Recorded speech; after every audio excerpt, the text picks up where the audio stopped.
অপহরণকারীর হাত থেকে ৫ বছরের এক শিশুকে উদ্ধার করে পুরো বিশ্বে প্রশংসায় ভাসছে এক কিশোর। গত ২৮ মে রাশিয়ার টিউমেন শহরে ঘটে যাওয়া এই লোমহর্ষক ঘটনার সিসিটিভি ফুটেজ এখন সামাজিক যোগাযোগ মাধ্যমে ভাইরাল। ফুটেজে দেখা যায় ৪৪ বছর বয়সী অ্যালেক্সেই নোভাক নামে এক ব্যক্তি এক শিশুকে ফুসলিয়ে একটি বহুতল ভবনের ভেতরে নিয়ে যাচ্ছিল।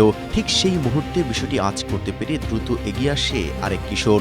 অপহরণকারী যখন মেয়েটিকে নিয়ে ভেতরে ঢুকে দরজা বন্ধ করার চেষ্টা করছিল, তখন ওই সাহসী কিশোর নিজের সর্বশক্তি দিয়ে দরজার পাল্লাটি ধরে রেখে চিৎকার করতে শুরু করে। কিশোরটির চিৎকার শুনে সেখানে হাজির হন ইউলিয়া নামে ৩১ বছর বয়সী এক নারী। কোনো বিলম্ব না করে তিনি ভবনের ভেতরে ছুটে যান এবং এক বিভৎস দৃশ্যের মুখোমুখি হন। বিন্দুমাত্র ভয় না পেয়ে ইউলিয়া শিশুটিকে তার কাছ থেকে ছিনিয়ে আনেন। রক্তহীন করে এই ঘটনার পরপরই স্থানীয় পুলিশ অ্যালেক্সেই নোভাককে গ্রেফতার করতে সক্ষম হয়।